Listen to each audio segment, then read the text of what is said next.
अब लोग पूछते हैं कि हमने ऐसा क्या किया जिसका फल भोग रहे हैं इस जन्म में, तो लोग उनको समझाते हैं कि पिछले जन्म का होगा। आदमी मान लेता है होगा भाई, और जब वो कहते कैसे माने कि पिछले जन्म में हमने गलत किया तो उसका फल भोग रहे, तो समझाने वाले कहते हैं कि अगर नहीं किया था गलत तो भोग क्यों रहे हो, इसलिए जरूर किया होगा। तो अनुमान और शास्त्र प्रमाण के आधार पर पूर्व जन्म के फल को आदमी स्वीकार करके संतोष ग्रहण कर लेता है, भैया अपना भाग्य क्या करे। लेकिन एक आदमी ने तर्क किया, कुछ लोग हैं जो पूर्व जन्म पुनर्जन्म मानते ही नहीं, कई लोग नहीं मानते। कुछ ऐसी विचारधाराएं हैं जिस विचारधारा के लोग ईश्वर को मानेंगे, भक्ति निराकार की, सब कुछ ठीक है, लेकिन पूर्व जन्म पुनर्जन्म नहीं मानते, उनकी अपनी सोच है। एक बार ऐसा ही आदमी हर एक से भिड़ जाता और यही पूछता, क्यों तुम पूर्व जन्म मानते हो? तो सभी सत्संगी लोग कहेंगे हाँ मानते। बोले तो मानते हो पूर्व जन्म मानते हो? बोले हाँ। तुम्हारा अभी हुआ होगा पिछला जन्म? हाँ हुआ था। तो बोले बताओ तुम कौन थे पिछले जन्म? अब कौन क्या बता दे, पता ही नहीं थे, जरूर ऐसा अनुमान लगता है और शास्त्र भी स्वीकार करते हैं, इसलिए मानना पड़ता है कि थे जरूर, लेकिन कौन थे ये याद नहीं। पिछले जन्म में हमें आपको किसी को याद नहीं, और हमें तो लगता है कि अच्छा ही है कि याद नहीं। इसी जन्म के जो याद है वो तो इतना परेशान किए हैं, उन्हीं के हमारे चैन से नहीं रह पा रहे, और कहीं पिछले जन्म के भी याद होते।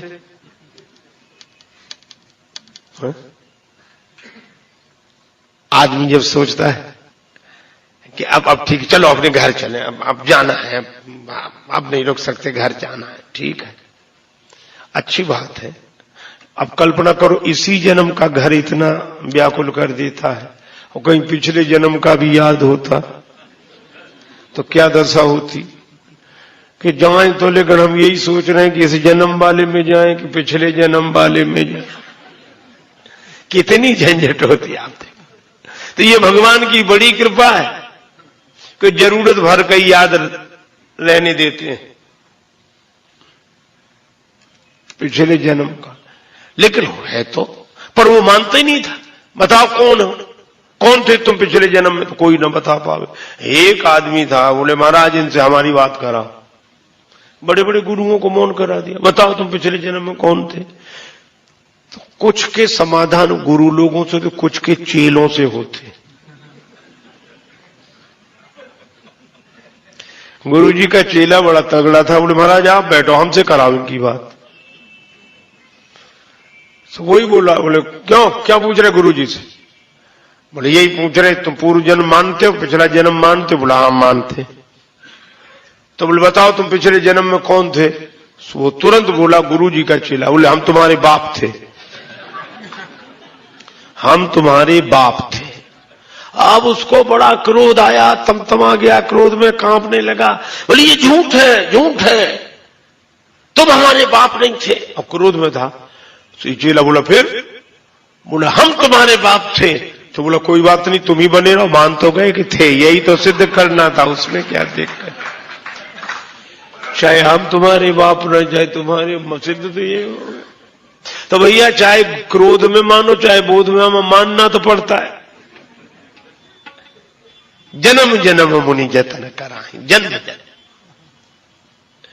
पुनरपि जननम पुनरपि मरणम, भगवान शंकराचार्य कहते हैं। तो ये मानना होता है।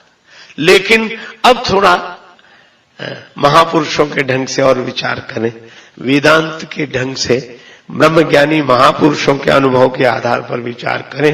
अब मान लो किसी ने प्रश्न किया कि पिछले जन्म का फल भोग रहे हैं, जो किया था उसका। तो सबसे पहले जब सृष्टि हुई होगी तब किसका कौन प्रारब्ध रहा होगा? पिछला जन्म ही नहीं रहा होगा। जन्म नहीं रहा होगा तो कर्म नहीं रहे होंगे, और कर्म नहीं रहा होगा तो प्रारब्ध क्या बना होगा? सबसे पहले जब सृष्टि हुई होगी, पहले पहले जो पैदा हुए होंगे लोग, तो इसका भी उत्तर देने वाले लोग वो कहते जब पहले प्रलय हुई थी वो लोग मिटे तो वो जो संस्कार रह गए उन्हीं के आधार पर दूसरे जन्म से यात्रा शुरू। पूछने वाला भी बड़ा तगड़ा बोला नहीं, हम सृष्टि प्रलय की बात कह नहीं, हम तो ये कह रहे कि पहले जब सृष्टि हुई थी, क्योंकि प्रलय तो पहले हो ही नहीं सकती। जब सृष्टि नहीं तो प्रलय हुई किसकी होगी? तो सबसे पहले जब सृष्टि हुई होगी, और इसका उत्तर नहीं है पिछले जन्म वालों के पास भी। तो इसका उत्तर कौशल्या जी ने दिया और यही ज्ञानी जनों का उत्तर है। देवी मोह बस, ये अज्ञान के कारण, नासमझी के कारण ऐसा लगता है। सोचिए बादी विधि प्रपंच अस अचल अनादि। यह प्रपंच है जो समझ में ना आए, अचल और अनादि है। क्यों? आप कहेंगे अगर ये भाग्य नहीं तो ये भोग किसका है? और फिर ये, तब महापुरुष उत्तर देते हैं कि अच्छा एक बात बताओ, आप रात को सोते हो, सपना देखते हो, और सपने में देखते हो कि हम बाजार में जा रहे थे, सड़क पर केले के छिलके पर पांव पड़ा, गिरकर फिसल कर गिर गए, पांव की हड्डी टूट गई, बड़ा दर्द हुआ। कौन से प्रारब्ध का फल था? सपने में पांव की हड्डी टूट गई, बड़ा दर्द हुआ। अच्छा चलो सपने में राजा बन गए, कौन से पुण्य का फल था? और जागे तो सपने होए भिखारी नृप रंक नाकपति होए। इसी तरह ज्ञानी जनों ने कहा कि ये कुछ नहीं है, न अगला न पिछला न कर्म न भोग, फिर क्या है? शंकर जी कहते उमा कहूं मैं अनुभव अपना, सत हरि भजन जगत सब सपना। इस जगत की पारमार्थिक सत्ता नहीं, प्रातिभाषिक सत्ता है। इसीलिए यह कहा जाता है, महापुरुष कहते ना कछुआ न हो रहा, ना कछु हो वनहार, ज्यों का त्यों भरपूर है अनुभव का दीदार। ये प्रपंच है, इसमें बुद्धि लगाओ ही मत, ये अनादि है। देखो अविद्या अनादि है, ये अज्ञान भी तो अनादि काल से है, लेकिन अनंत नहीं है। इसका अंत हो जाता है कब? गुरुदेव के मिलने पर, सदगुरुदेव के ज्ञान से अविद्या का अंत हो जाता है। अनादि तो है पर अनंत नहीं है, पर यह ज्ञान और भगवान अनादि है और अनंत है। तो कौशल्या जी ने कहा कि इसमें किसी का दोष नहीं। अगर भाग्यवादी हो तो काल कर्मवश होए गुसाई, और अगर इससे आगे बढ़कर विचारवान हो गए हो तो ये समझ लो ये प्रपंच है, जगत स्वप्न के समान है, कहीं कुछ नहीं है। भक्त कर्म की बात कही, ज्ञान की बात कही, लेकिन भक्ति भी है ना, धर्म, उपासना, ज्ञान। कौशल्या जी ये कहते कहते भाव विह्वल हो गई, उनके आंखों से आंसू बरसने लगे। कौशल्या जी को जो रोते देखा तो सबने यही कहा। देवियां बोली, सुनीता जी बोली, सुमित्रा जी बोली कि कितना ही अपने हृदय को मजबूत करो, कर्म की बात कहकर, ज्ञान की बात कहकर समझाओ, लेकिन राम ऐसा बेटा जिसका वनवासी हो गया हो। सीता जैसी बहू तपस्विनी के वेश में वन वन भटक रही हो। लक्ष्मण निरावरण चरण पीछे पीछे सेवा में। चक्रवर्ती सम्राट की पट्ट महिषी ऐसा दृश्य देखे तो कितना ही मन को समझाओ पर दुख होता ही है। इसीलिए आपके आंखों में आंसू बरस रहे हैं आंखों से। पर कौशल्या जी ने ऐसी बात कही, अद्भुत बात। कौशल्या जी बोली, राम वनवासी बने, मेरे आंखों में आए हुए आंसू उस कारण से नहीं है। कैसे मान ले कोई। और कौशल्या जी आंचल से अपने आंसू पोंछते हुए बोली, राम शपथ मैं कीन न काऊ। कौशल्या जी बोली, मैंने आज तक राम जी की सौगंध नहीं की, आज तक। दशरथ जी ने तो राम जी की सौगंध करके वचन दिया, पर मैंने राम की सौगंध कभी नहीं खाई, सौगंध नहीं की। लेकिन आज चित्रकूट जैसे पवित्र तीर्थ में राम की सौगंध कर रही है।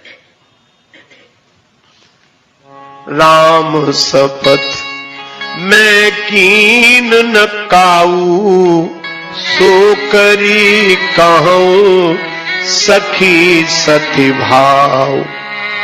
क्या यही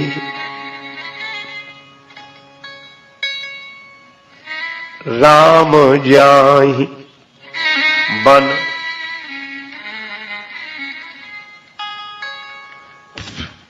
राम जी वन को चले जाएं, इसका मुझे दुख नहीं है। लक्ष्मण जानकी वन जा रहे, दुख नहीं। फिर आंसू क्यों?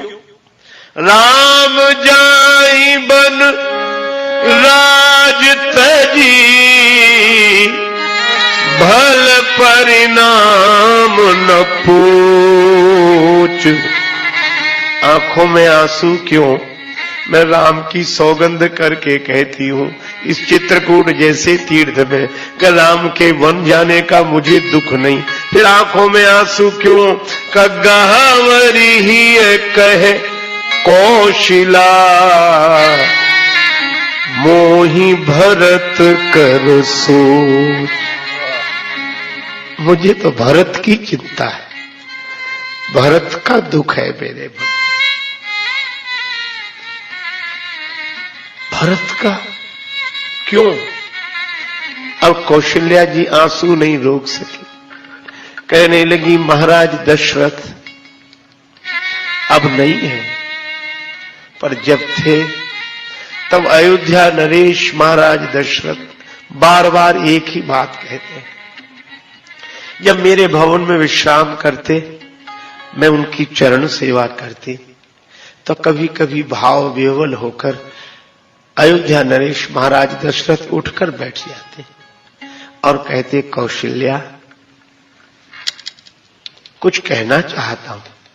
हाँ कहिए। एक दिन मैं तो नहीं रहूंगा, पर मेरी एक बात कही हुई याद रखना। क्या? जानती हो इस रघुवंश रघुकुल का दीपक कौन है जो इस रघुकुल को अपने सुयस के प्रकाश से भर देगा? कौशल्या जी, मैं सोचती थी शायद राम का नाम लेंगे। मैं कहती कौन है? तब श्री दशरथ जी भाव विभोर होकर कहते, इस रघुवंश के कुल का दीपक अगर कोई है तो वह है भरत।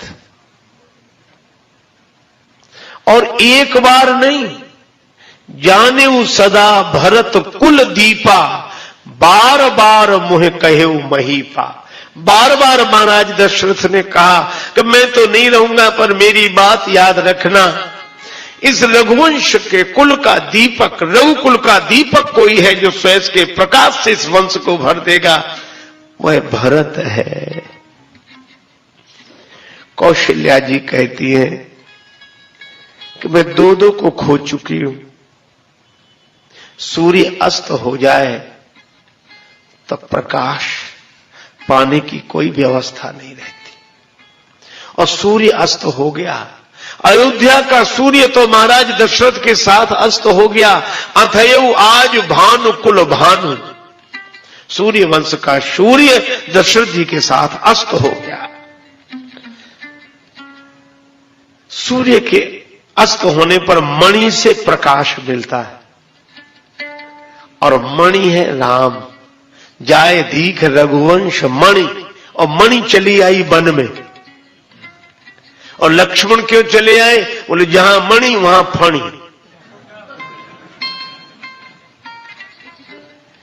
तो जब सूर्य अस्त हो गया हो और मणि रहे नहीं संग, तब तो दीपक का ही सहारा होता है, उसी से प्रकाश होता है दीपक का। और दीपक जाने सदा भरत कुल दीपा। तो मुझे सोच यह है कि ये भरत रूपी दिया कहीं बुझ न जाए। और इसे कौन बुझाएगा? हवा। हवा कौन सी? का काहि न शोक समीर डुलावा। शोक का समीर इस भरत रूपी दिए को बुझा न दे, यही मुझे डर है। मैं सूर्य को खो चुकी हूं, मणि मुझसे दूर चली गई है, अब तो दिए का ही भरोसा है। और ये दीपक कहीं राम विरह में शोक के समीर के कारण बुझा न दिया जाए। मोरे सोच भरत कर भारी, एक बार नहीं दूसरे, मुझे भारी सोच है भरत का। और जब कौशल्या जी ने यह रोकर कहा कि मुझे भरत की चिंता है,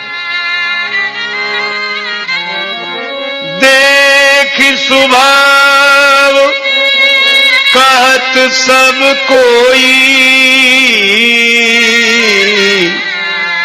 राम मातु अस काहे न हो।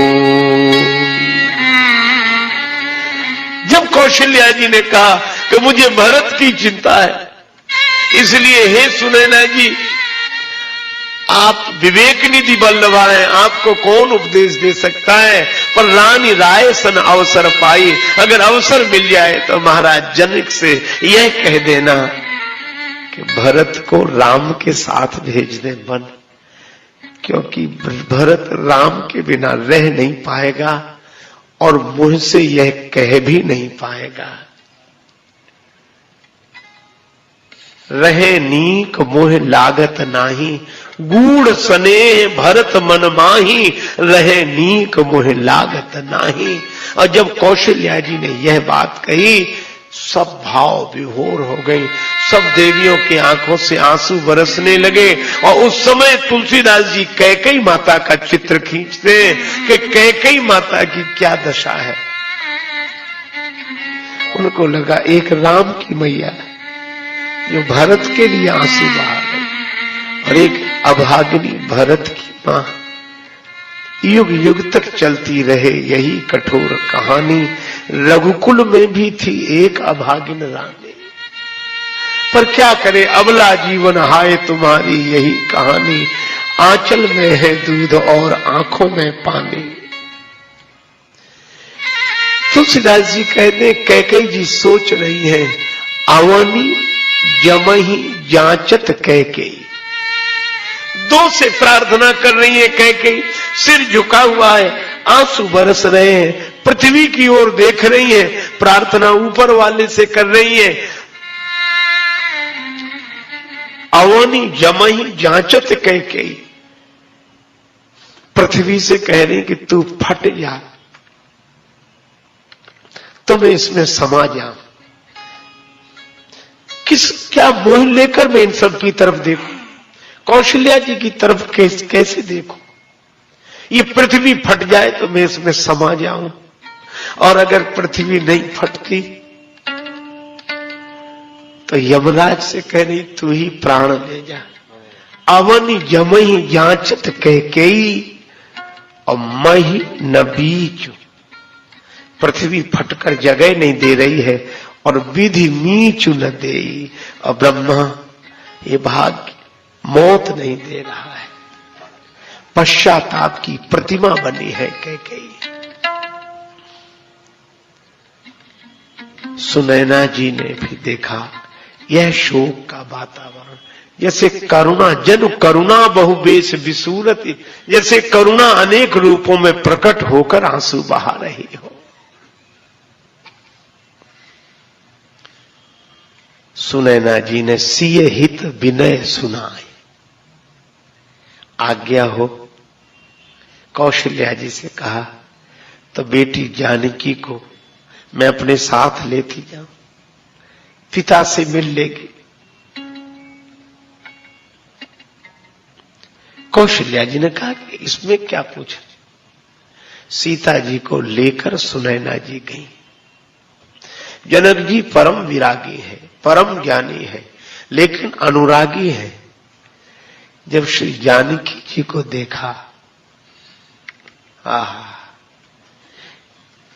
याद आ गए बीते हुए क्षण। इसी बेटी को डोली में बिठाकर विदा किया था, इसी के लिए कहा था कांकरी हूं जो सिया के कबों पग में गड़े तो पतिया लिखती जो। और वही आज वन में और इस तपस्वनी वेश में जनक जी के आंसू तो आए पर शोक के नहीं। पुत्री पवित्र किए कुल दो।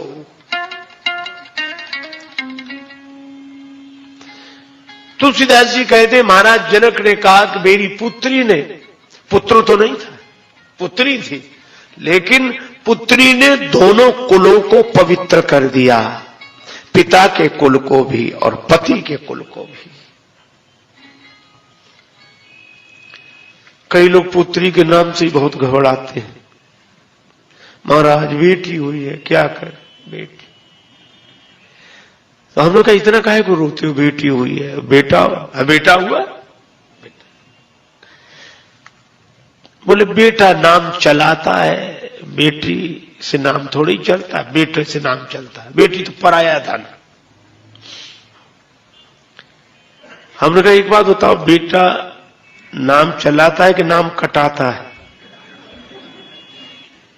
बेटे ही कहता है पिताजी अब आपका बुढ़ापा है, कब चले जाओ, कोई ठिकाना नहीं, बाद में बड़ी दिक्कत होती तो ये मकान हमारे नाम, ये जमीन जायदाद सब हमारे नाम। पिता कहता है ठीक है ले लो। बाप का नाम कटा, बेटे का नाम लिखा। नाम चलाता है कि नाम कटाता है?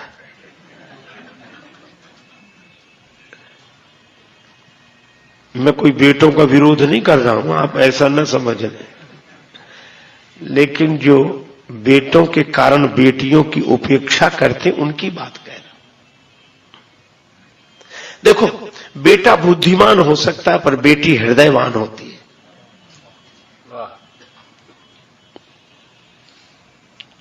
पिता बीमार होगा, बेटा सेवा करेगा, डॉक्टर लगा देगा और सेवा करने दिखा दिया, डॉक्टर साहब को दिखा दिया, इलाज चल रहा, कर तो रहे साहब, आप आगे भगवान मालिक है जो कुछ कर तो रहे। बुद्धि से पूरी व्यवस्था करेगा, लेकिन बेटी को अगर पता लग जाए, आपने देखा होगा कि पिता अस्वस्थ है तो वह आकर बैठ जाएगी और उस जगह को छोड़कर नहीं जाएगी, आंसू बहाती रहेगी, सेवा करती है। क्योंकि बेटी माने हृदय प्रधान और बेटा माने बुद्धि प्रधान। और बेटा भी अच्छा है, बेटी भी अच्छी है, दोनों बराबर, इनको कम ज्यादा सोचने वाले ठीक नहीं है। मैं तो कहता हूं अगर बेटा भी हृदयवान है, भक्त है, श्रवण कुमार है तो क्या कहना, और बेटी तो बेटी है ही, लेकिन एक अंतर है, एक संत ने कहा कि काहे को भेद करते हो, राम भजत बिटिया भली। भगवान का भजन करे तो बेटी भी अच्छी, और भगवान का भक्त ना हो तो बेटा भी अच्छा नहीं। राम भजत बिटिया भली, विमुख भलो नहीं पूत, और शबरी तो बैकुंठ गई, धुंधकारी भयभूत। शबरी बेटी थी किसी की, बैकुंठ गई, धुंधकारी आत्मदेव करे बेटा, प्रेत बने। और मुझे तुलसीदास जी को कई लोग नारी निंदक और देवियों का निंदक, ढोल गंवार शूद्र पशुनारी, ऐसी 2-4 चौपाइयां छांट छांट कर उनको नारी निंदा। एक आदमी बोला तुलसीदास जी इसलिए नारी निंदा करते, इसमें मनोवैज्ञानिक कारण है, साइकोलॉजिकल इफेक्ट है। हमने कहा क्या है साइकोलॉजिकल? बोले पहले तो तुलसीदास कुछ थे नहीं, उनकी पत्नी ने उनको फटकार दिया, सो तुलसीदास हो गए। तब से नारी जाति के प्रति उन्हें घृणा हो गई। मुझे एक महापुरुष की कही हुई बात याद आई। मैंने कहा कि माता रत्नावली की महिमा कम नहीं, लेकिन इसका यह अर्थ नहीं कि तुलसीदास जी कुछ नहीं थे, पत्नी के फटकारने से तुलसीदास हो गए। हमने कहा पत्नी के फटकारने से अगर कोई तुलसीदास होता तो आज घर घर में तुलसीदास होते। कहां झगड़ा नहीं होता पत्नी पर। इसलिए तुलसीदास जी ने नारी निंदा नहीं, पुत्री पवित्र किए कुल दो, ये तुलसीदास जी लिख रहे। महाराज जनक कह रहे हैं कि पुत्री ने दोनों कुलों को पवित्र कर दिया। पुत्री दोनों कुलों को पवित्र करने वाली होती है, और पुत्र से एक ही कुल पवित्र हो जाए तो भगवान की बड़ी कृपा समझनी चाहिए। लेकिन जनक जी के आंखों में आंसू आए, प्रसन्नता कि मैं बेटी धन्य है। इतना बड़ा त्याग, राजा की बेटी होकर, पर कैसी निष्ठा जो सिखाया गया था, सास ससुर गुरु सेवा करे हो। राम जी ने नहीं कहा था कि हमारे साथ बन चलो, फिर क्यों आई? मां ने सिखाया था पति रुख लख आयसु अनुसारे हो। ये थोड़ा उनने कही नहीं, हम तो जाने को तैयार थे, वे कही नहीं रहे थे, उन्हीं ने मना किया। मतलब की बात है, लोग बड़ी जल्दी, उन्हीं ने मना किया। हम तो कह रहे थे कि चले, तुम कहो तो चले, अब कौन कह देगा तो चलो। पर सीता जी ने मना करने के बाद भी मैं चलूंगी, ये पति रुख लखी। इसीलिए जनक जी कहते पुत्र पवित्र किए कुल दो। लेकिन जब तपस्विनी वेश देखा तो उनकी आंखों में आंसू इसलिए भी आए। एक पिता ने, इसी युग की घटना है, अपनी बेटी का विवाह किया। एक ही बेटी थी, बहुत ठाट बाट से, और जितना जो कुछ बन सकता था सामर्थ्य और श्रद्धा पूर्वक दिया। पर विधाता क्या करे कोई पता नहीं है। बेटी ससुराल पहुंची और दूसरे ही दिन उसकी मृत्यु हो गई। ससुराल वाले, माता पिता, परिजन पर सब दुखी थे, सब इकट्ठे हुए, सबके आंखों में आंसू थे। पिता कवि था, हृदयवान व्यक्ति था। जब बेटी को ले जाया जा रहा था स्मशान, कफन उड़ाया गया, तो उस पिता के मुंह से निकला कि दिया जो कुछ भी दे सकते थे हम इस उम्मीद नामुरादी में, दिया जो कुछ भी दे सकते थे हम इस उम्मीद नामुरादी में, कफन देना ही भूले थे फकत सामान्य शादी में, यही देना भूल गए थे। आज जनक जी को भी लगा कि बेटी को विदा करते समय सब कुछ दिया, पर ये बलकल वस्त्र देने भूल गए थे, तपस्विनियों के वस्त्र देने भूल गए थे। आज इस रूप में देखा, तापस वेश जनक सिय देखी, भयउ प्रेम परितोष विसेखी, पुत्री पवित्र किए। पिता अत्यंत आह्लादित है, आनंदित है, श्री सीता जी के तप और त्याग पर बलिहार जाते हैं। पर श्री जानकी जी की निष्ठा थोड़ी देर रही, फिर मां से कहा कि मां, मेरा वहीं रहना उचित है, लेकिन पिता से कैसे कहें। तब सुनैना जी ने जनक जी से कहा कि जानकी जाना चाहते हैं। जनक जी ने आंखों में आंसू भरकर विदा किया। श्री जानकी जी राम जी की कुटिया में गई।